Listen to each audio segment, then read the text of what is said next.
दूसरे मूल अधिकार की बात अगर हम करें तो वो है स्वतंत्रता का मूल अधिकार, समानता के बाद स्वतंत्रता। संविधान के अनुच्छेद 19 से 22 यानी 4 अनुच्छेदों में इसका उल्लेख किया गया है। अब सबसे पहले हम चले अनुच्छेद 19 में। तो अनुच्छेद 19 में भारत के प्रत्येक नागरिक, याद रखें प्रत्येक नागरिक, व्यक्ति को नहीं प्राप्त, 6 प्रकार की स्वतंत्रताएं दी गई। कौन कौन सी है? पहली है वाक एवं अभिव्यक्ति, यानी किसी भी प्रकार से हम भाषण दे सकते हैं, लिखकर, बोलकर अपनी अभिव्यक्ति को प्रकट कर सकते हैं। इसे हमारे संविधान में मूल अधिकार के रूप में, हमारी मौलिक स्वतंत्रता के रूप में मान्यता दी गई। इसीलिए कोई भी व्यक्ति अगर सरकार के किसी कार्य का विरोध करना चाहता है, उसके खिलाफ अपनी अभिव्यक्ति देना चाहता है, तो भारत में उसके लिए कोई रोक नहीं, वो ऐसा कर सकता है। वाक एवं अभिव्यक्ति की स्वतंत्रता नंबर 1। शांतिपूर्ण एवं निरायुक्त सम्मेलन की स्वतंत्रता। आप कोई भी प्रकार का सम्मेलन कर सकते हैं, सामाजिक रूप से या अपने व्यवसायिक रूप से, लेकिन 2 शर्तें हैं। शांतिपूर्ण होना चाहिए, निरायुक्त यानी किसी भी प्रकार का हथियार लेकर व्यक्ति उसके अंदर शामिल नहीं होना चाहिए। तीसरा है संघ, सोसाइटी या संगम बनाने की स्वतंत्रता। आप किसी भी प्रकार का कोई संघ बना सकते हैं, कोई सोसाइटी बना सकते हैं, जैसे किसी भी प्रकार का पैदल यात्री संघ बनाते हैं, बहुत से हमने सुने होंगे, वो भी एक संघ है।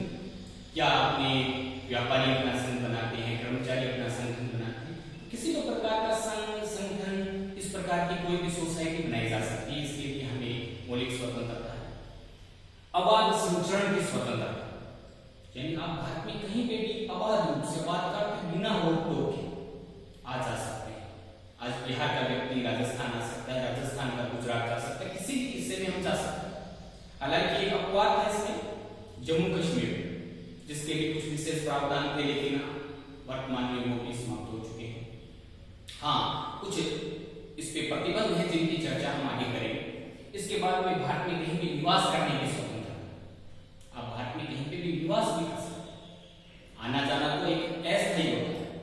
अगर किसी व्यक्ति की जच जाए कि मैं राजस्थान को छोड़ के गुजरात में जाके बसूंगा, बिहार में जाके बसूंगा या बंगाल में जाके निवास करूंगा, तो इसके लिए हमारा संविधान छूट देता है। और अंत में कोई भी कारोबार, कोई भी आजीविका करने की स्वतंत्रता, आप कोई सा भी कारोबार कर सकते हैं। आपकी इच्छा हो कि ये कामकाज मुझे करना है तो आप कर सकते हैं, लेकिन इस पे कुछ युक्ति युक्त प्रतिबंध भी लगाए गए। युक्ति युक्त का अर्थ है उचित, क्योंकि अगर हम अनियंत्रित स्वतंत्रता किसी व्यक्ति को दे दें तो वो हानिकारक भी हो सकती है। उस पर कुछ उचित पाबंदी लगानी भी जरूरी है। सबसे ज्यादा पाबंदियां हैं वाक और अभिव्यक्ति की स्वतंत्रता में, कुछ 8 पाबंदियां हैं। नाम लिखे हुए प्रभुत्व और अखंडता।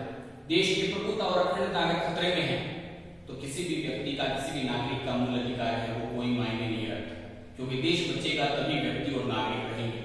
तो प्रभुत्व और अखंडता के हित में उसको ध्यान में रखते हुए हमारी वाक और अभिव्यक्ति की स्वतंत्रता को प्रतिबंधित किया जा सकता है। कोई व्यक्ति, हमारा किसी दूसरे देश के साथ युद्ध चल रहा है, कोई तनाव चल रहा है और हमारे देश को कमजोर करने वाला, एकता को खंडित करने वाला कोई बयान देना चाहता है तो सरकार उसे रोक सकती है। सुरक्षा, देश की सुरक्षा को खतरे में डालने वाली अभिव्यक्ति भी नहीं हो सकती। विदेशों से व्यक्तिपूर्ण संबंध बिगड़ रहे हैं तो इस स्थिति में भी स्वतंत्रता को बाधित किया जा सकता है, उस पर रोक लगाई जा सकती है, आपके बोलने की, आपके लिखने की अभिव्यक्ति पर। लोक व्यवस्था को नुकसान होना, सदाचार को हानि होना, मान हानि, किसी व्यक्ति की मान है, इज्जत है, उसको नुकसान पहुंचाया जा रहा है। आपने सुने होंगे बड़े बड़े राजनेता पहले कुछ गलत बयान दे देते हैं, फिर उन पे मान हानि का केस दर्ज होता है। तो ऐसी स्थिति में भी व्यक्ति को बोलने से रोका जा सकता है, उसकी अभिव्यक्ति को रोका जा सकता है। न्यायिक अवमानना, न्यायालय के निर्देश की अवमानना या अपराध उद्दीपन, यानी किसी व्यक्ति को अपराध करने के लिए उत्तेजित करना, इन 8 आधारों पर वाक और अभिव्यक्ति की स्वतंत्रता पर प्रतिबंध लगाया जा सकता है। ये प्रश्न कई बार पूछा गया। फिर आता है सम्मेलन करने की स्वतंत्रता। तो इसमें 2 ही पाबंदियां हैं, प्रभुत्व और अखंडता और लोक व्यवस्था। इन 2 आधारों पर इसमें प्रतिबंध लगाया जा सकता है। संघ, सोसाइटी प्रभुता और अखंडता, लोक व्यवस्था और सदाचार। इसके अलावा आबाद संचरण की स्वतंत्रता पे 2 पाबंदियां हैं, जनता के हित में और अनुसूचित जनजाति के हित में इस पे पाबंदी लगाई जा सकती है। कहीं पे भी निवास करने की स्वतंत्रता, उसके स्थानीय जनता के हित में कुछ पाबंदी लगाई जा सकती है, और कारोबार और व्यापार करने की स्वतंत्रता पे भी जनता के हित में कुछ पाबंदियां लगाई जा सकती है। यहाँ ध्यान रखिए, आप कोई सा भी व्यापार कर सकते हैं, लेकिन उसके लिए आप सरकार से ही आशा नहीं कर सकते कि आपको सरकार सहायता दे, आपको सरकार माल उपलब्ध करवाए। उसके लिए जो टेक्निकल आपके अंदर योग्यता होनी चाहिए वो आपको उसमें अर्जित करनी पड़ेगी। हाँ, सरकार आपको रोक नहीं सकती कि भाई आप ये धंधा करो, ये मत करो। जैसे प्राचीन समय में होता था कि भाई एक वर्ग विशेष के लिए एक ही कामकाज निश्चित किया गया है, ऐसा वर्तमान स्वतंत्र भारत में नहीं। फिर आगे चलते हैं अनुच्छेद 20 में, अपराध के लिए दोष सिद्धि के विषय में संरक्षण। किसी व्यक्ति पे अगर कोई आरोप लगता है, याद रखें आरोपी होना और दोषी होना इसमें अंतर है। आरोप किसी पे भी लगाया जा सकता है, वो सच हो और झूठ हो, इसकी कोई गारंटी नहीं। और जब वो आरोप सिद्ध हो जाता है कि हाँ, न्यायालय ये मान लेता है कि हाँ सबूत है, ये व्यक्ति दोषी है, तब वो दोषी होता है। तो किसी भी व्यक्ति पे अगर कोई अपराध का आरोप लगा है तो उसके लिए भी कुछ संरक्षण है। सबसे पहला, विद्यमान विधि के अनुसार ही उसका न्याय है। जिस दिन उसने कोई काम किया था, कोई अपराध किया था, उस दिन का कानून क्या कहता है।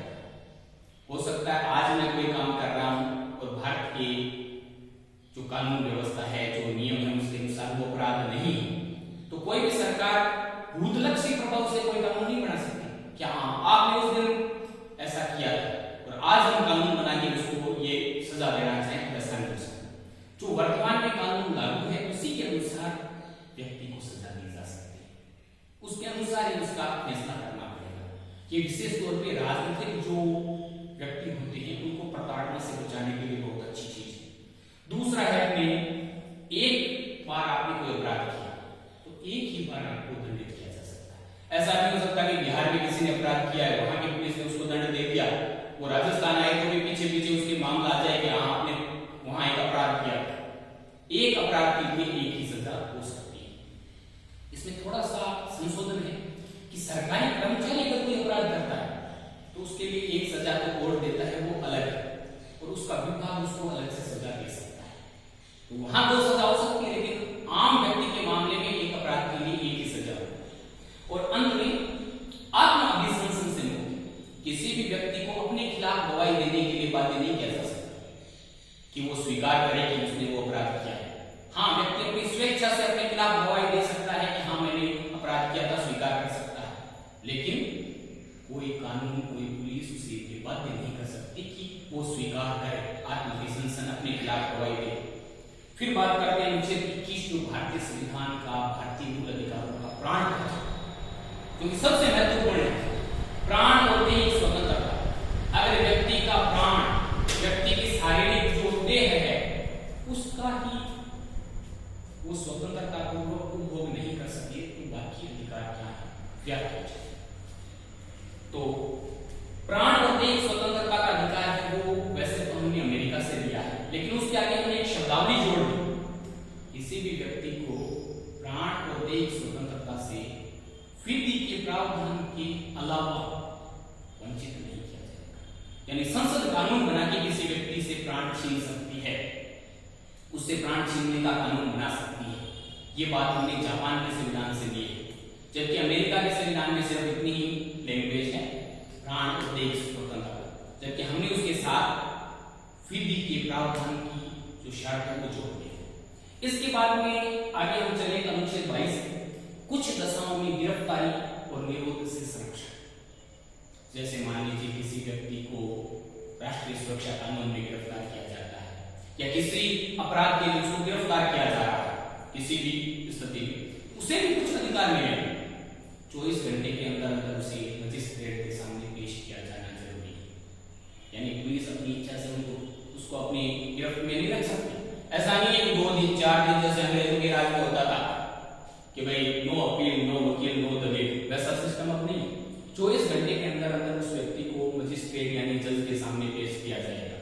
अब आगे जज पे निर्भर है कि वो अगर उचित समझे तो उसे न्यायिक कार्यवाही अपने न्यायिक अपेक्षा में दे सकता है, वो जरूरत न समझे तो उसे बरी नहीं कर सकता है, उसे जमानत नहीं दे सकता। इसके अलावा किसी भी व्यक्ति को अपने वकील से परामर्श करने से नहीं रोका जा सकता, चाहे वो दोषी है।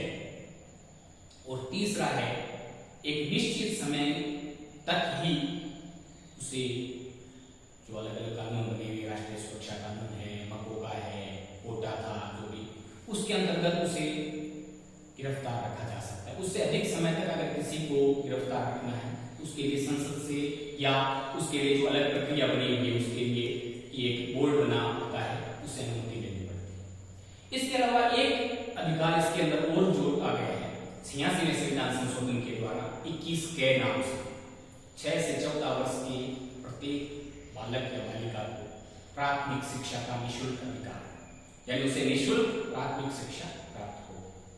ये 86वें संविधान संशोधन के द्वारा इसमें ऐड किया है। तो वर्तमान में इसके अंदर 4+1 19, 20, 21, 22 तो 4 हैं और 21 के रूप में शिक्षा का मूल अधिकार को जोड़ दिया गया। इसमें से अनुच्छेद 19